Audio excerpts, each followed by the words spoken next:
Alors, l'Haftara de cette semaine, elle est relativement connue. En plus, il s'agit des histoires, donc ça on aime tous. Il y a, en vérité, dans l'Haftara, deux histoires. La première, c'est Isha Achat min Shebna ve Isha Achat min Shebna Nevi'im, Tzaka el Elisha. Bémet, il faut se demander pourquoi il y a marqué ve Isha, avec Vav. Parce que là, on est au début des Perek.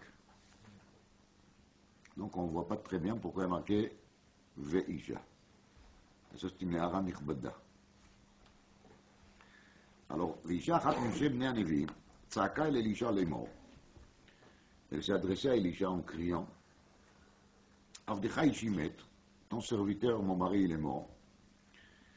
Vata yadata ki Avdecha aya yaret Hashem. Et toi, tu sais que ton serviteur, il était Yireh Hashem. והנושה בא לקחת את שני ילדיי לא לעבדים. Et moi, je dois de l'argent, ou lui, il devait de l'argent à quelqu'un, et j'arrive pas à payer. Et le noché, donc le noché, c'est la personne qui réclame les créanciers, et il réclame son argent, et il va venir, il va prendre mes enfants comme des esclaves. Donc, autrement dit, elle s'adresse chez les prophètes en espérant que le prophète il arrivera à régler ce problème. ויאמר אל אלישע, מה אעשה לך? qu'est-ce que je peux faire pour toi? הגידי נא לי, מה יש לך בבית?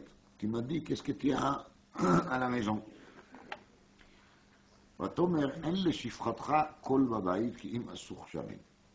j'ai rien à la maison, sauf אסוך שמן. donc un tout petit récipient de l'huile.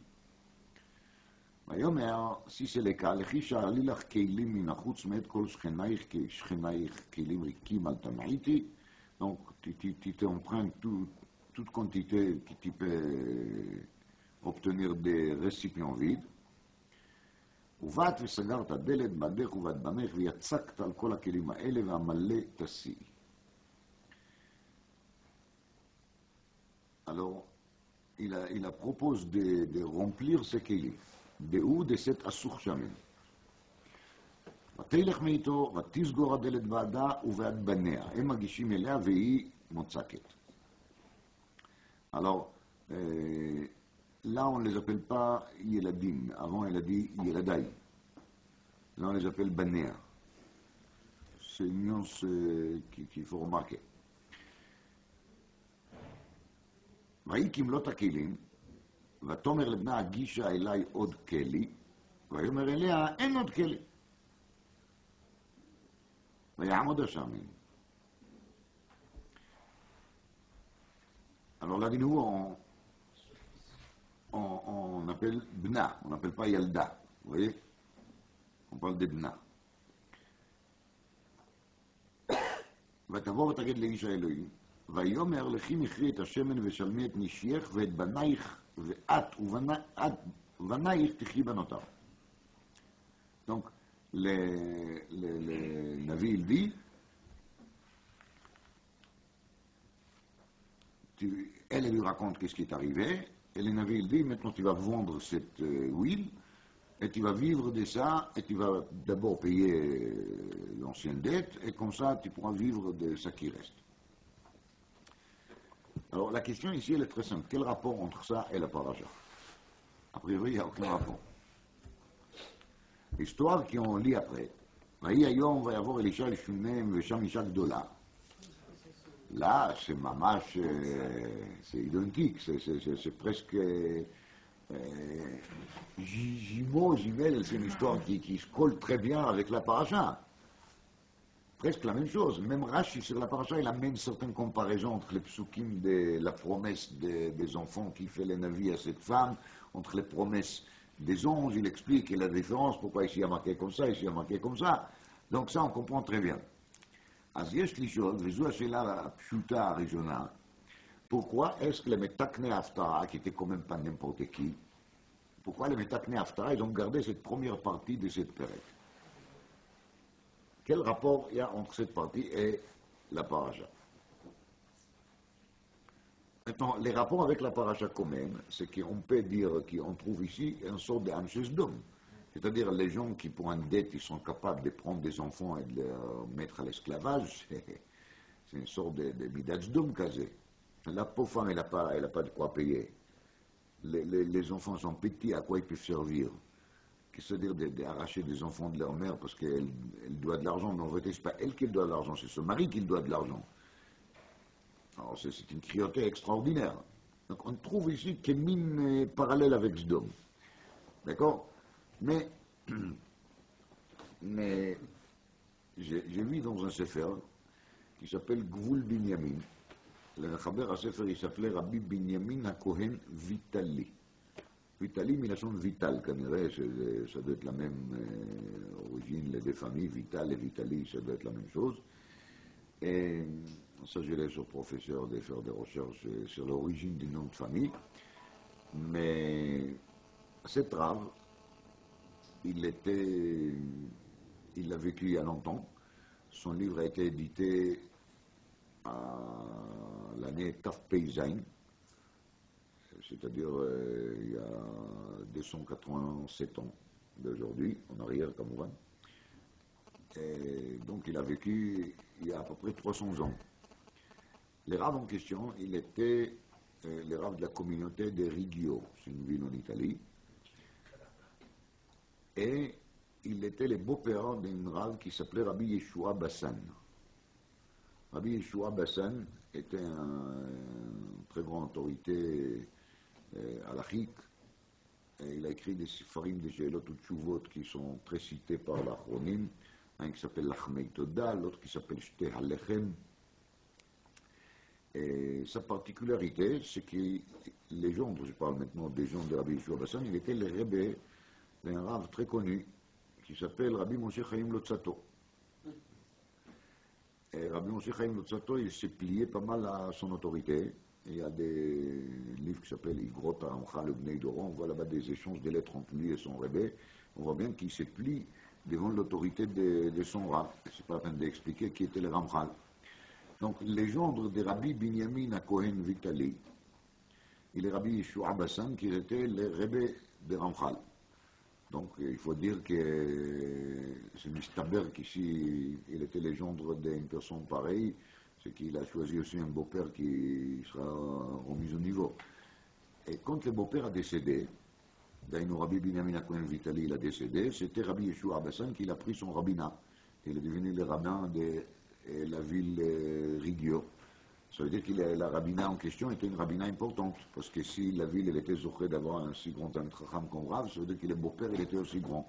Et c'est tout ça je vous dis parce que je ne connais rien du tout sur la vie de Rabbi Binyamin HaKohen Vitali lui-même, sauf ces données que je vous donne. Mais ce sont des signes que c'est quelqu'un de grand, qui était reconnu à son époque. Et quand on voit ça qui est écrit sur la première page de son livre, on a les mains de piscine qu'ils ont écrit. Le Sefer il était édité à Amsterdam. À l'époque, Amsterdam était le centre de l'imprimerie juive. Il n'y a pas de censure là-bas. C'était un point très important. Et il y avait là-bas une famille qui s'appelait Props. Et la famille Props, elle avait un double métier. Ils avaient une imprimerie d'un côté, une librairie de l'autre côté. Donc c'était très intéressant point de vue à faire parce qu'ils ont fait la fabrication et la vente. Donc c'est vendu directement aux clients, donc comme ça ils pouvaient doubler les marges et ils font payer les mechaber à sefer d'un côté pour l'imprimer et ils les vendent et ils font payer les clients pour le sefer. Alors c'est eux qui ont écrit sur lui Shvachim Gdolim Meod sur les premières pages, des grandes louanges. Il y appelle là-bas Kohen Agadol, Chassid, Amekubal, ועוד כמה וכמה תוארים, donc même si on va enlever une partie, disons, parce que je ne crois pas du tout que c'est le Rav lui-même qui l'a écrit, parce qu'il était encore vivant quand on a édité les livres. Donc ça me paraît ridicule de croire que lui-même il a écrit ça, mais sauf s'ils ont écrit tout ça, c'est qu'il y a sur quoi s'appuyer, sinon ça devient ridicule aussi. Si tout le monde ne pense pas que le Rav il est grand, on ne peut pas écrire des choses pareilles. Surtout, ce n'était pas aujourd'hui, c'est presque il y a 300 ans, vous comprenez. Donc, les gens étaient un peu plus raisonnables qu'aujourd'hui. Aujourd'hui, chacun il est gaon, sadique, vekadosh, comme on va. Alors, dans ce livre, j'ai trouvé un enseignement qui elle explique beaucoup de détails, et dans l'Haftara, mais même à part les détails qu'il explique, il explique aussi les rapports avec la paracha et pourquoi justement on était metaken cette haftara en rapport avec la paracha Vaïra.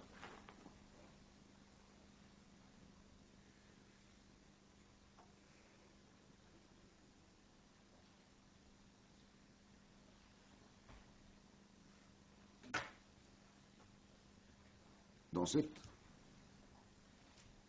Perek de Melachim, c'est Melachim Bet Perek Dalet, il y a marqué dans les Yalkut Shimoni, un enseignement qui on ne sait pas d'où il vient, mais c'est marqué dans les Yalkut, c'est des vrais Chazal. Il y a marqué comme ça, juste au début de cette Perek. Amar Rabbi Mana, אילולי זכות אשתו של עובדיה, כבר היו ישראל אבודים חס ושלום באותה שעה. שנאמר ואישה אחת מנשי בני הנביאים. Des points. C'est un enseignement qui est complètement stouma. Un enseignement stouma bachatuma parce que c'était pas marqué du tout quelle était les schroutes de Eshet Ovadia. Il m'a les schroutes ishto shel Ovadia. De quelle schroute il s'agit? Je ne sais pas dit. Mais si Chazal ils disent que les schroutes de ishto shel Ovadia étaient sauvés, les clans d'Israël, a sauvé les clans d'Israël, c'est comme ça. Donc ça, on devient curieux, on cherche à savoir sur quoi se baser.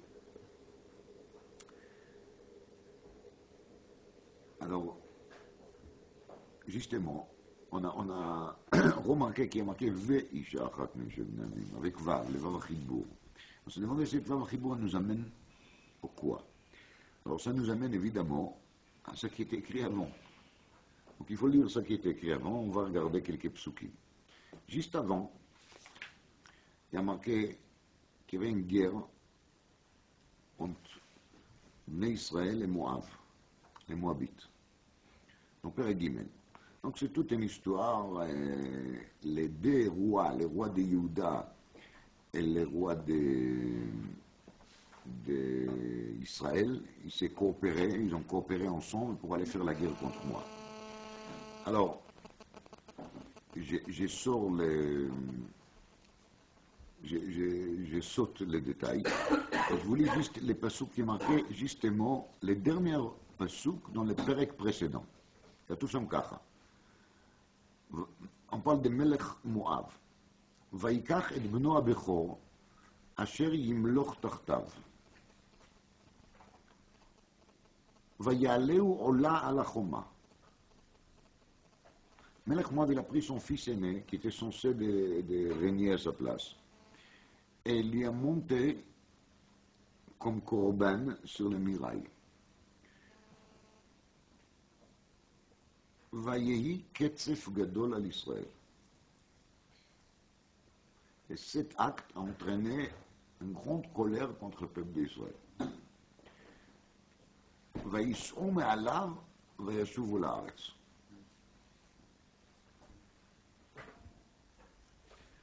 Alors Rashi sur place, il amène Midrash Chazal. C'est même pas la peine de dire que c'est étonnant. Cette fou, le roi de Moab, il est en train de faire de son fils un sacrifice, et ça entraîne Ketzef à l'Israël. C'est quoi ça? Alors Rashi il amène Midrash Chazal, et cette Midrash Chazal, c'est une psikta, qui est citée aussi dans les Yalkut. Mais Rashi il amène les résumés. Et il amène comme ça. שאל את עבדיו, מה טיבה של אומה זו שנעשה להם ניסים כאלה? Parce que dans les Pérec, on voit que l'Israël a une aide extraordinaire d'Hachem pour gagner cette guerre. Alors il a demandé, c'est quoi ça? Quel est leur mérite? אמרו לו, אביהם אברהם, בן יחיד היה לו. אמר לו, הקדוש ברוך הוא הקריבהו לפניי, ורצה להקריבו לקדוש ברוך הוא.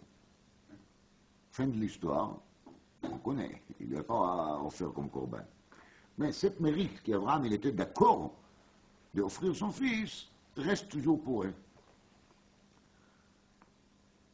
אמר להם, אף אני בן בכור יש לי, הילך והקריבהו לעבודה זרה. Il a dit, oui, alors, je vais faire la même chose et je vais être encore plus fort que lui. Je vais vraiment sacrifier mon fils. Et donc, je vais regagner la guerre. Voilà l'idée de Melech Moab.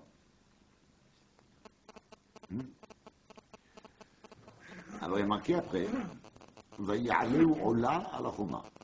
Il a fait Ola, il a fait exactement comme Abraham, parce que là-bas il est marqué Vayaleu le Ola Tachamino, ça veut dire qu'Yitzhak il était censé d'être Ola.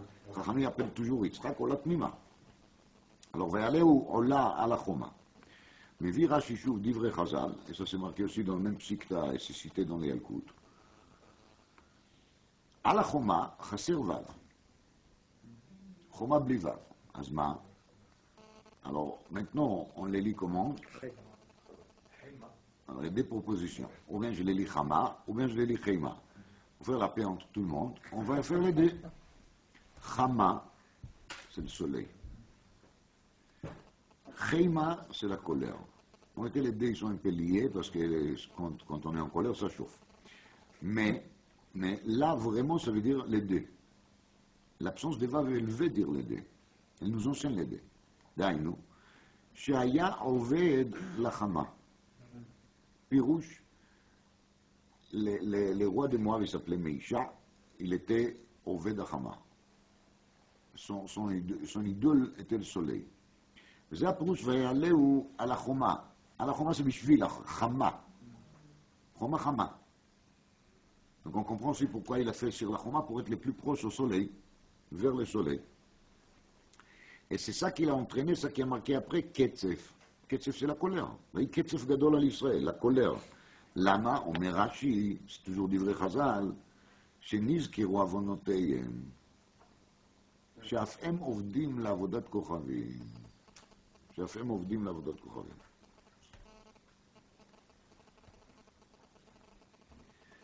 Ça, c'est בקיצור l'histoire de Meisha Melech Moab, qui est marqué juste avant cette Veisha Achat Minshei Bnei Hanevi. Donc, tout ce qui Rashi l'amène là-bas, il est marqué ici dans les Yalkut au nom de Psikta. Et c'est de là qu'est venu le Ketzef Gadol à Israël, שאף הם היו עובדים עבודה זרה, היה marqué dans Rashi, et dans les Yalkut c'est marqué un peu différemment. אמר להם הקדוש ברוך הוא לישראל, בני אומות העולם אין מכירים את כוחי ומורדים בי. אתם מכירים את כוחי ומורדים בי? Donc les goïms, ils ne me connaissent pas. Donc, je ne peux pas me fâcher pourquoi est-ce qu'ils ne sont pas disciplinés. Mais vous qui vous me connaissez, alors soyez gentils. Ça, c'est la ta'ana contre Bnei Israël.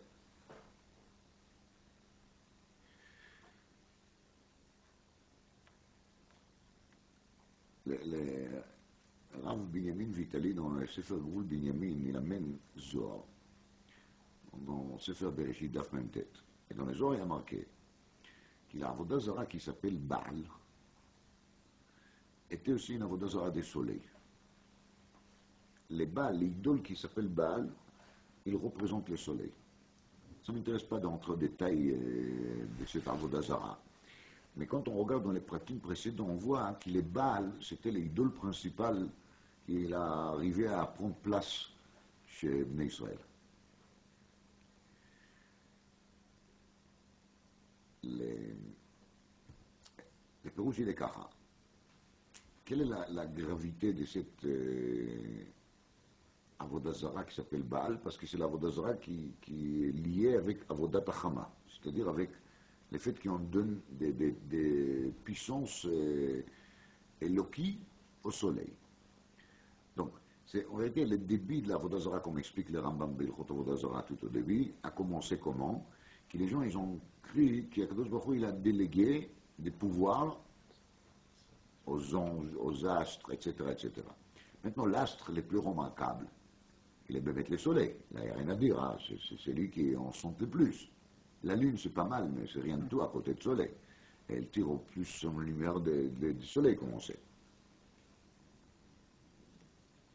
Donc, si on accepte le principe qu'Akadosh Baruch Hu, il a délégué, on n'accepte pas. Mais si on aurait accepté ça, ça devient tout à fait logique, si déjà, de devenir un serviteur du soleil. Si déjà idolâtre, alors c'est le soleil. On est d'accord? Donc, la ta'ana d'Akadosh Baruch Hu contre Bnei Israël, c'est quoi? Atem makirim et kochi. Alors, Vous savez que ce n'est pas vrai. En tout cas, vous êtes censé de savoir que ce n'est pas vrai. Parce que vous étiez à côté de Mont Sinaï. Vous avez tous écouté. Anochi Hashem Elohecha. Lo yeh lecha Elohim acherim. Al panai. Asher bashamayim mima'al. Asher ba'aretz mitachat. C'est quoi Asher bashamayim mima'al? C'est justement le soleil et la lune et les étoiles. C'est ça l'interdit. Donc vous m'avez vu, vous m'avez entendu, vous connaissez ma puissance. C'est-à-dire, vous savez que c'est moi qui suis puissant et il n'y a aucune autre puissance que moi-même. Et quand même, vous acceptez à devenir des idolâtres. Et à quel idole Baal qu'il est, les représentants de cette puissance du soleil. Autrement dit, vous êtes pratiquement comme ces goïms-là. Ça, c'est la Tana contre Bnei Israël. Il vient, le Navi, et il dit Ve'isha achat mineshe bnei Nevi'im, et il y avait une femme mineshe bnei Nevi'im qui est venue pleurer devant, il est venu crier devant Elisha. Parce qu'il y a marqué V avec Vav Hachibour, c'est de là qui vient la dracha de Yalkut, il malay zchut ishto shel Ovadia, kvar ayu Yisrael avudim, chas v'shalom. Il malay zchut ishto shel Ovadia. Alors c'est quoi les zchut de ishto shel Ovadia? Ovadia, il a fait quelque chose d'extraordinaire. Quand il y a Achav et Izebel, la reine, qui ont essayé de tuer tous les vrais prophètes Nevi'e Hachem, cet Ovadia, il a caché dans des grottes des prophètes, des vrais prophètes, et il les a nourris là-bas. Il a dépensé tout son argent pour nourrir ces Nevi'im. Il s'agissait d'une fortune importante, parce qu'il a caché pas un et pas deux, il a caché dans des grottes 50-50. C'est-à-dire qu'il y avait 100 personnes. Maintenant, ce sont des prophètes, mais les prophètes, ils mangent aussi. Donc, vous imaginez bien que pour leur nourrir là-bas, il avait besoin de beaucoup d'argent. Donc cet Ovadia, il a dépensé toute sa fortune pour les nourrir. Et après, il a commencé à s'emprunter. Mais comme il n'a pas trouvé une caisse de Gmar qui va lui emprunter sans intérêt, il a commencé à s'emprunter pour des intérêts. Et tout ça, c'est dans le but de nourrir ces prophètes qu'il a cachés. Mais après, il est mort.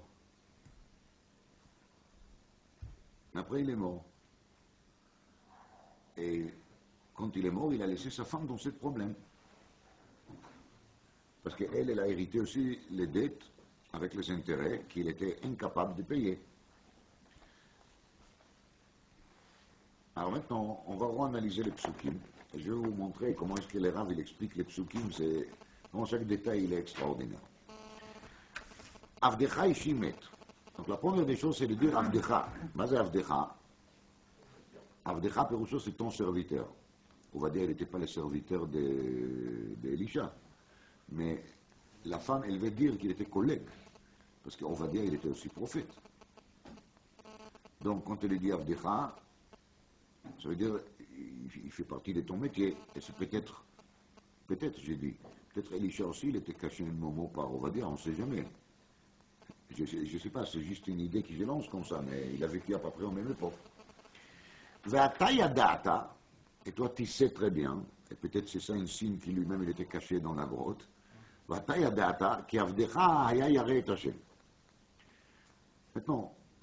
a marqué Haya Yaret Hashem. Cette femme, quelque part, elle critique un peu son mari, ou elle ne critique pas, mais elle essaie d'expliquer pourquoi il est mort. כתוב בפרשת ריבית, לא תיקח מאיתו נשך ותרבית, ויראת מאלוקיך. La dit à la fin de Père Keizu Neshech de Mohamed à Dafaïn Amoudbet, qui c'est pas seulement le malvé qui est ouvert, c'est aussi le lové qui est ouvert. L'emprunteur, il est ouvert aussi. Mi-mailé. La femme, elle reconnaît qu'Avdecha aya yaret Hashem. Mais à un moment, il a fait quelque chose qui n'était pas tellement Ils sont comptés pour des intérêts. והנושה בא לקחת את שני ילדיי לא לעבדים, elle n'a même pas dit des intérêts, elle parle très délicatement, elle ne veut pas parler des mal clairs de son mari.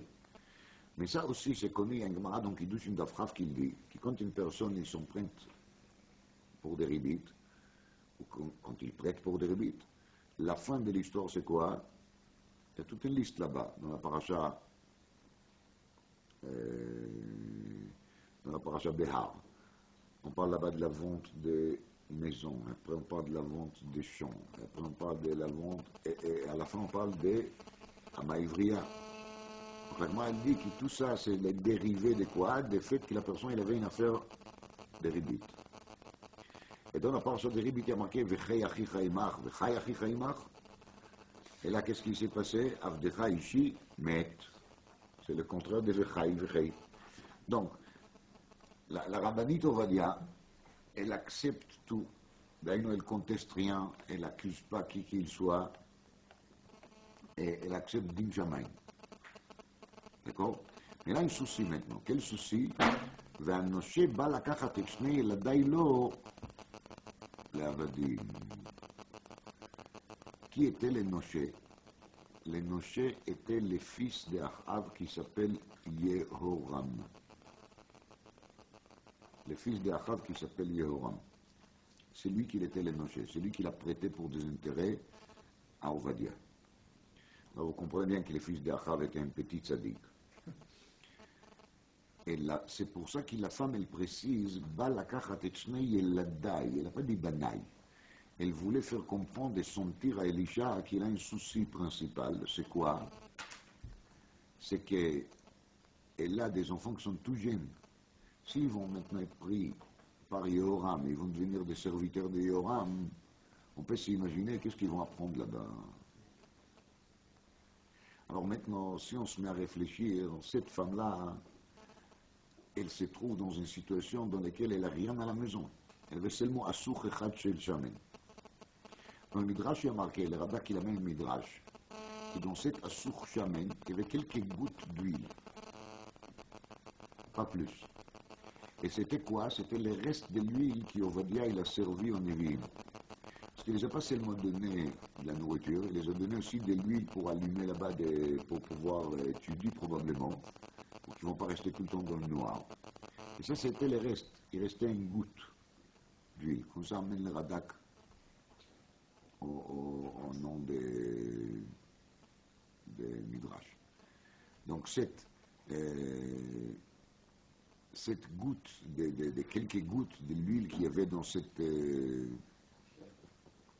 fiole, dans cette assouk, c'était le reste. Donc à part ça, il n'y avait rien du tout. La maison, elle était vide. Une femme qui se trouve dans cette situation, elle ne conteste pas une seule minute din jamais. Au contraire, elle trouve des explications pourquoi la personne elle est morte. Mais en vérité, tout ça, il n'a pas fait le tout pour investir, je ne sais pas, dans des actions à la bourse. Il s'est mis dans cette situation pour sauver son prophète. Donc, est-ce qu'elle n'a pas le droit de râler un peu,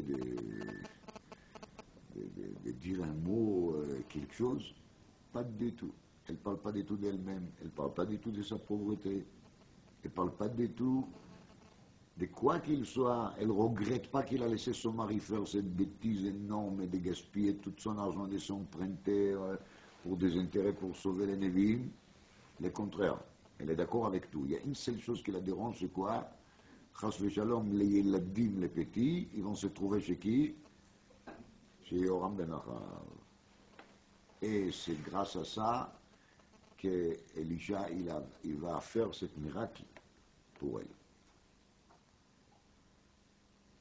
Donc, c'est un comportement qui est vraiment très élevé. C'est une tzidkout extraordinaire. Donc, on comprend si dans les clans d'Israël il y a encore une femme comme ça, ça veut dire qu'il y a encore une femme qui est la met de tzidkout sur les clans d'Israël en entier.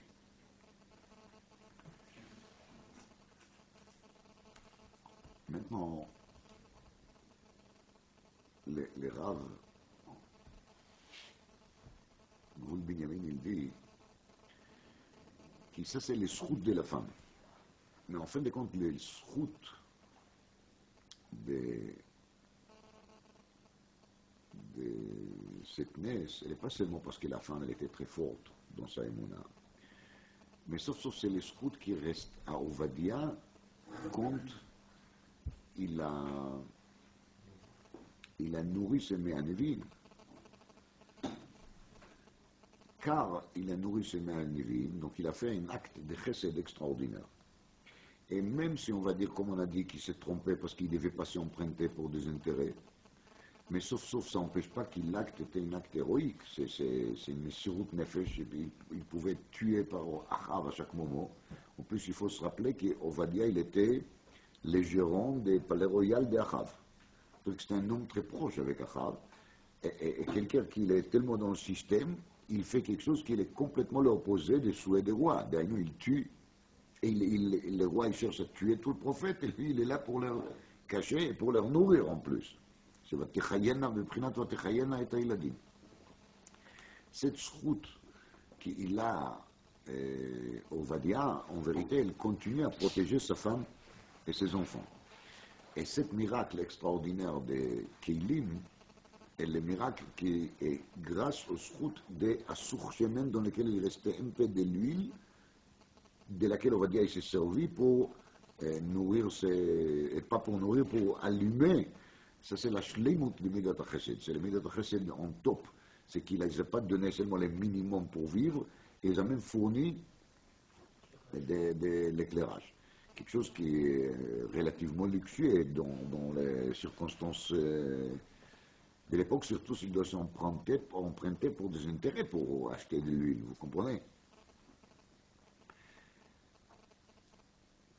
Ça, c'est la grandeur de cette femme qu'il a acceptée durant tous ces temps, qui aurait dit, il s'est enfoncé de plus en plus dans ses dettes et dans les intérêts. Elle n'a rien dit, et même maintenant, aujourd'hui, elle accepte d'une chamaï. Elle n'a pas d'état à notre. La seule chose qu'elle cherche, c'est justement que ses enfants ne vont pas tomber chez cette Baal, qui est l'idole qui représente le soleil, et qui vont rester des bons juifs. C'est la seule chose qui l'intéresse. Et ça, c'est les Ish, Ve Isha Achat Tzaka. Cette Tzaka de cette Isha, elle a prouvé à Kadosh Baruch Hu qu'il est clair Israël, il est quand même fidèle. Et de l'autre côté, on apprend de là la grandeur de Midat Gmilut Chassadim. Suite à cela, dans l'histoire de la Shunamite, on voit la même chose. C'est Midat Chesed de la Shunamite, qu'elle construit un petit hôtel, chambre d'hôtel pour Elisha, dans lequel il est logé toujours quand il a besoin. Et ça amène à cette femme quoi? L'enfant, comme c'est raconté par Arichut, et pas seulement l'enfant, ça l'amène aussi Triat HaMetim, quelque chose qui est très fort. C'est pas tous les jours, et pas tous les semaines, et pas tous les mois, et pas tous les ans qui ont pu lire une histoire de Triat HaMetim, pas des histoires que les gens racontent. Dans les Nevi'im, d'ailleurs, c'est Maaseh Shaya Kachaya, c'est Dvar Hashem. Si on analyse dans cette Haftara, on trouve donc les trois choses qui sont marquées dans la Gemara comme une petite liste. Banei, Chayei, Mezonei. Banei, Chayei, Mezonei. Banim, les enfants, Chayim, la vie, et la parnassa. On a dit, Banei, Chayei, Mezonei, l'eau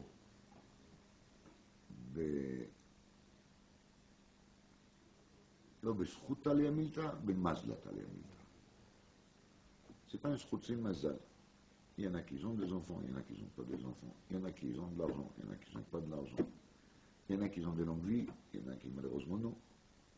Mais ça, c'est pas une question de zchut, une question de mazal. Alors Tosfot sur place, il aimait pas le tel, sur ce principe qui est très gênant. Que ça a l'air de contradire tout notre Havana dans le principe de la religion, et ça ne nous arrange pas du tout d'écouter une chose pareille. Et ça remet en question beaucoup de choses qu'on nous a enseignées, parce qu'ils nous a enseigné toujours qu'ici on est des gentils garçons, alors tout va s'arranger pour le bien, et si on est méchant, c'est là qu'on va payer le prix. Mais là, on nous dit qu'en vérité, une personne, il peut être brave, vraiment un brave monsieur, mais quand même, le bané, le chaye, le maisonné, lama mazla. Maintenant, je ne rentre pas en discussion, c'est quoi cette mazla? Comment commenter les mazla? Je dis juste, on voit ici ça. On voit que quoi? Qu'il y a quelque chose qui s'appelle mazla, et c'est lui qui gère les bané chaye maisonné. Ça a l'air d'être justement l'opposé des principes de l'oïe la Elohim acherim. Parce que si on dit qu'il y a quelque chose qui ne délègue pas, quelqu'un qui ne doit pas le déléguer à quelque chose qui est un peu abstrait, qui s'appelle mazal, non? S'il ne délègue pas au soleil, il ne délègue pas à la lune, il ne délègue pas aux anges, pourquoi il va déléguer au mazal? בקיצור, תוספות אלה מפלפל, ולמסקנה די תוספות אלה כמו ça. שבזכות גדול, on peut dépasser les mazal. Si on a une grande route, on peut dépasser les mazal. Pas de problème. Mais pour dépasser les mazal, il faut une grande route. Donc, quand l'Agma dit lav bezchut atal yamita, on parle des zchuyot ordinaires. Mais si on a une route extraordinaire, alors là, on peut dépasser les mazal. C'est ça qui dit Tosfot.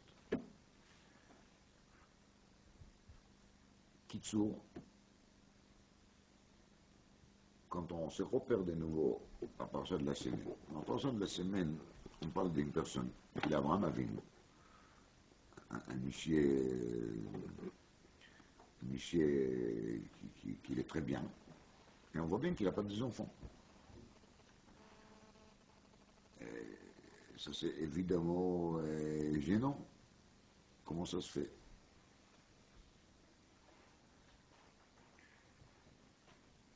Kadosh Baruch Hu, il a apparu à Abraham avant la destruction des Sodom. Et il lui a dit, je ne peux pas faire ça, je ne peux pas détruire la ville des Sodom avant que je parle avec Abraham. Lama, parce qu'Abraham il est Oavi. Abraham il est le Goy Gadol.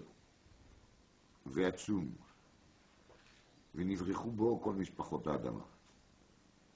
Alors si on décortique ces trois promesses ou ces trois visions futures d'Akadosh Baruch Hu concernant Abraham, il y a le Goy Gadol, à Péroussou qui est là, Akadosh Baruch Hu il dit fermement qu'il aura beaucoup d'enfants, beaucoup de descendants. Donc le problème de Banim, il est réglé. Ve'atzum, ça veut dire qu'ils vont avoir des longues vies. Venivrechu, c'est la bracha, c'est la parnassa. Donc on trouve ici Banei, Chayei, Mezonei, à la Seder.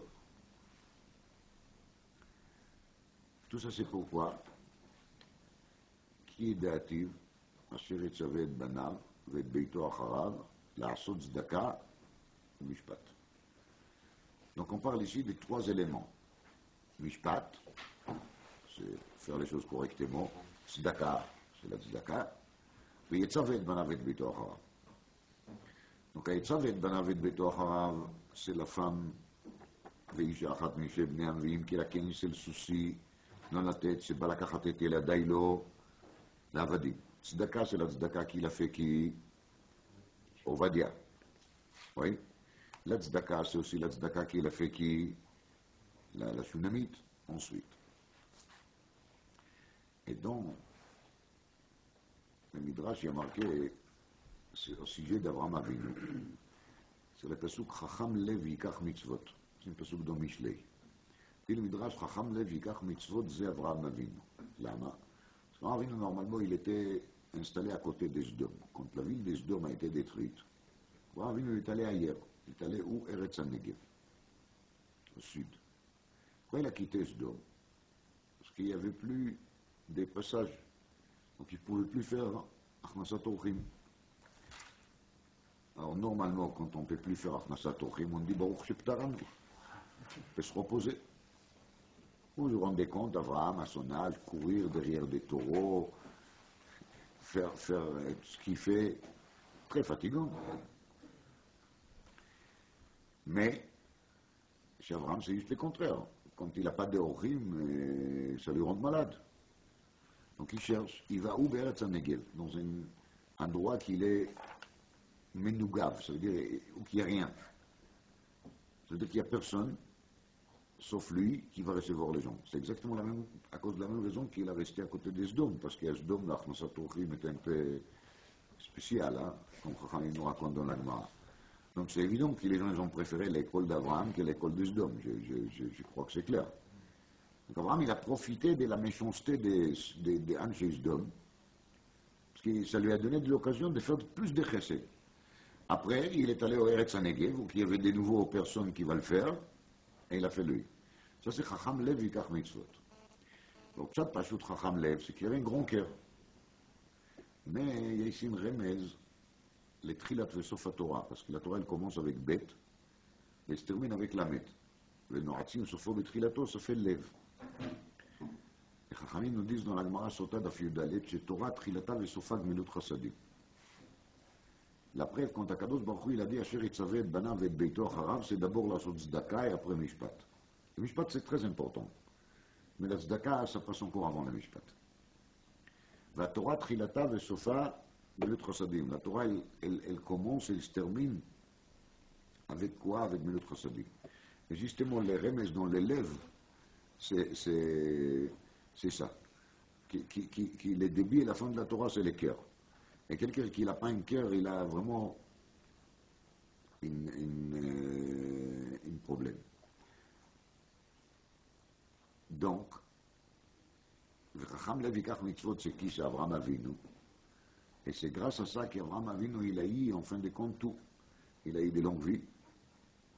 Et il est mort seulement pour ne pas voir comment est-ce qu'Esav il sort le Tarbutra. Sinon, il devait vivre 180 ans. Il a eu beaucoup d'enfants, comme on le sait, et Abraham, il est mort aussi riche. Donc il avait tous les 3 points, Banei, Chayei ou Mezonei, et tout ça c'est grâce au fait qu'il était Chacham Lev, Yikach Mitzvot, Lev dans le sens qu'on vient d'expliquer. Et là, dans l'Haftara, on trouve aussi les 3. On trouve Banei, dans l'histoire de la Shunamite, on trouve Chayei avec le Triat Amitim, on trouve Mezonei dans l'histoire des Eshet Ovadia, parce que c'est marqué qu'il est Navi, il a dit après qu'elle va payer la dette, Shalmi et Nishir, Ve'atuvanaich tichi banotar. Toi et tes enfants, vous allez vivre avec les restes. Il y a marqué dans le Midrash, tichi banotar ad triat hameitim. Ad triat hameitim. C'est-à-dire cette source de Parnassa qui s'est ouverte pour cette femme, elle suffit pour sa famille jusqu'à triat hameitim. Des fois, on voit des familles comme ça, sans aucune raison logique, ils sont tous riches et ils arrivent à réussir dans les affaires, même s'ils changent de pays, ils changent de l'activité, ils restent toujours riches. Et on se demande, Echefia, oui, va savoir, peut-être qu'ils sont les descendants de Madame la Rabbinite, on va dire. On ne peut pas savoir. Là, il y a une promesse, pour toujours, ad triat hameitim, car כתוב בחז"ל. Triat Hameitim. Ça c'est les Banei, Chaye ou Mizonei, שלא בזכות הלמיתה, אלא במזלת הלמיתה. ויש זכות גדול, comme dit Tosfot. Mais מה זה זכות גדול? C'est les זכות de Gmilut Chasadim qu'on trouve dans la paracha d'un côté et dans l'Haftara de l'autre côté.